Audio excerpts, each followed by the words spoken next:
அதிமுக பொதுச் செயலாளராக வி.கே. சசிகலா பொறுப்பேற்க வேண்டி அதிமுக மாவட்ட செயலாளர்கள், மாவட்ட நிர்வாகிகள் சார்பில் ஜெயலலிதா சமாதியில் தீர்மானம் நிறைவேற்றப்பட்டது. சென்னை மெரினா கடற்கரையில் உள்ள மறைந்த தமிழக முதலமைச்சர் ஜெயலலிதாவின் நினைவிடத்திற்கு முதலமைச்சர் பன்னீர்செல்வம் தலைமையில் தமிழக அமைச்சர்கள், அதிமுக மாவட்ட செயலாளர்கள், நிர்வாகிகள் உள்ளிட்டோர் வந்தனர்.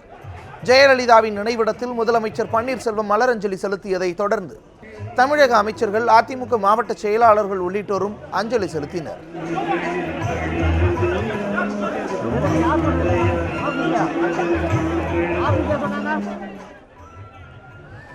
12வது நாளாக மறைந்த முதலமைச்சர் ஜெயலலிதாவுக்கு ஆயிரக்கணக்கான மக்கள் கலந்து கொண்டு மலரஞ்சலி செலுத்தி வருகின்றனர்.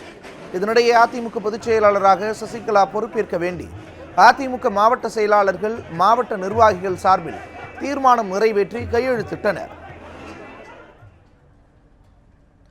ஜெயலலிதாவின் நினைவிடத்தில் மாவட்ட நிர்வாகிகள் கையெழுத்திட்ட கடிதத்தை போயஸ் கார்டனில் உள்ள சசிகலாவிடம் கொடுத்து அவரை அதிமுக பொதுச் செயலாளராக பொறுப்பேற்க வலியுறுத்துவதாக மாவட்ட செயலாளர்கள், மாவட்ட நிர்வாகிகள் உள்ளிட்ட ஏராளமானோர் போயஸ் கார்டன் சென்றுள்ளனர்.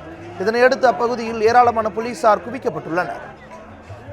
35 ஆண்டு காலம் சோதனை காலத்திலே உடனிருந்த பெரும் மதிப்பிற்குரிய சின்னம்மா அவர்கள் கழகத்துடைய பொதுச் செயலராக தேர்ந்தெடுக்கப்பட வேண்டும், பொதுக்குழுவில் தேர்ந்தெடுக்கப்பட வேண்டும் என்பதை வலியுறுத்தி இன்றைக்கு தீர்மானமிட்டு கழக பொறுப்பாளர்கள் அத்தனை பேரும் இன்றைக்கு கையொப்பமிட்டிருக்கின்றோம்.